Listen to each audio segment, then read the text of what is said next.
एक बार की बात है, गांव में एक चित्रा नाम की बूढ़ी औरत रहती थी। चित्रा एक तांत्रिका थी। यह बात गांव में किसी को नहीं मालूम थी। चित्रा बहुत काली और बदसूरत थी, इसलिए वह गांव वालों से ज्यादा बातचीत नहीं किया करती थी। वह अपने घर में ही रहती थी। एक दिन मधु नाम की औरत कहती है, बेचारी चित्रा कितनी काली और बदसूरत है, उसने तो शर्म के मारे घर से बाहर निकलना ही बंद कर दिया। इसे तो डूबकर मर जाना चाहिए। गांव की औरतें उसका मजाक उड़ाती थी। चित्रा सुंदर और अमर होने के लिए महायज्ञ कर रही, जिसके लिए उसे अपने राक्षस को 100 बच्चों की बलि देनी थी। 15 बच्चों की बलि चित्रा दे चुकी थी, अभी उसे और बच्चों की जरूरत थी। चित्रा बच्चों की बलि दिया करती थी, इसलिए गांव से बच्चे गायब होने लगे। एक दिन चित्रा को ये सब करते हुए गांव का रामू नाम का आदमी देख लेता है। रामू भागता हुआ सरपंच जी के घर जाता है और उनसे कहता है, सरपंच जी, गांव में बच्चे यूं ही नहीं गायब हो रहे। मैंने चित्रा को खिड़की से तंत्र विद्या करते हुए देखा है। मुझे लगता है कि चित्रा ही गांव के बच्चों को गायब कर रही है। सरपंच जी कहते कहते हैं तुम्हें कोई गलतफहमी हुई है रामू। चित्रा भला ये सब क्यों करेगी? चित्रा तो बच्चों से कितना प्यार करती है। ऐसी कोई बात नहीं है, हम इसकी तह तक जरूर पहुंचेंगे। सरपंच जी कहते हैं रामू तुम घर जाओ। रामू वहां से चला जाता है।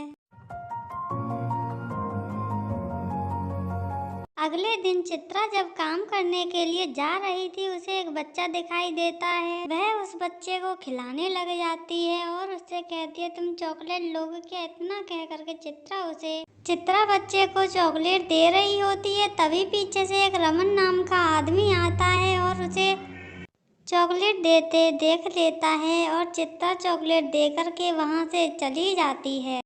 रात में रमन और रामू पहरा दे रहे होते हैं और कहते हैं आज तो बच्चे चोर को पकड़ कर ही रहेंगे। तभी रमन की नजर एक बच्चे पर पड़ती है, जो कि नींद की हालत में चित्रा के घर के अंदर जा रहा होता है।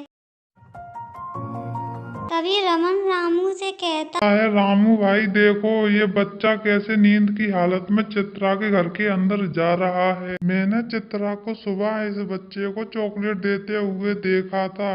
ये शायद चॉकलेट की वजह से ही बेहोशी की हालत में इसके घर के अंदर जा रहा है। रामू कहता है चलो सरपंच जी को बताते हैं। रामू और रमन भागते हुए सरपंच जी के घर के तरफ जाते हैं। वह दोनों सरपंच जी के घर पहुंच जाते हैं।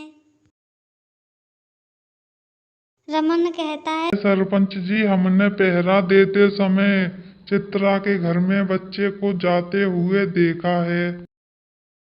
यही नहीं सरपंच जी, रमन भाई ने चित्रा को कल सुबह उसी बच्चे को चॉकलेट देते हुए देखा था।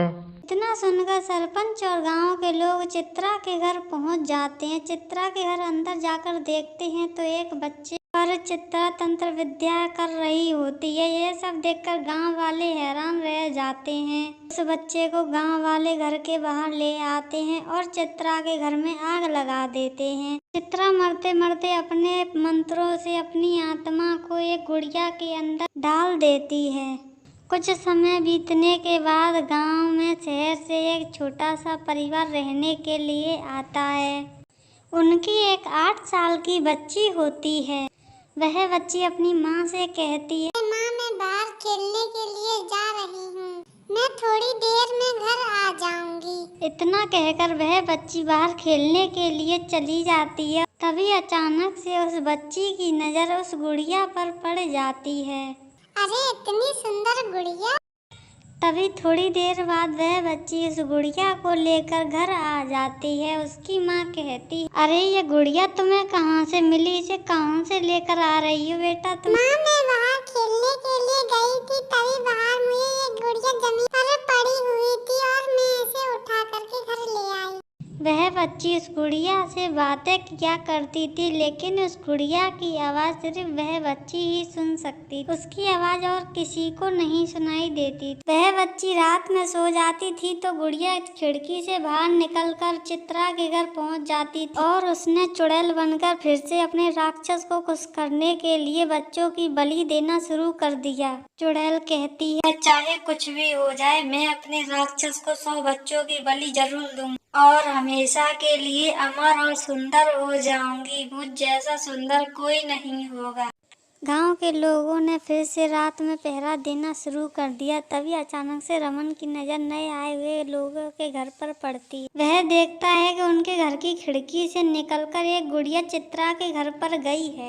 वह ये सब देखकर डर जाता है और वह सरपंच जी के घर आता और कहता है, सरपंच जी, गांव में जो नए लोग रहने के लिए आए हैं उनके घर में से एक गुड़िया निकल करके चित्रा के घर में गई है। गांव की इस समस्या का हल तो अब बस एक अघोरी बाबा ही निकाल सकते हैं। सरपंच और रमन अगली सुबह ही अघोरी बाबा के पास घने जंगल में जाते हैं। अघोरी बाबा उन्हें आता देख कहता है, मुझे तुम्हारी समस्या का पता चल गया है। वह गुड़िया कोई और नहीं, चित्रा की आत्मा है जो कि एक बच्ची के सहारे गांव के बच्चों को गायब कर रही। तभी अघोरी एक ताबीज देता है और कहता है, इस ताबीज को उस बच्ची के गले में पहना देना, वह उसके मोह से दूर हो जाए और उस गुड़िया को काले कपड़े में ढककर मेरे पास लेकर आना।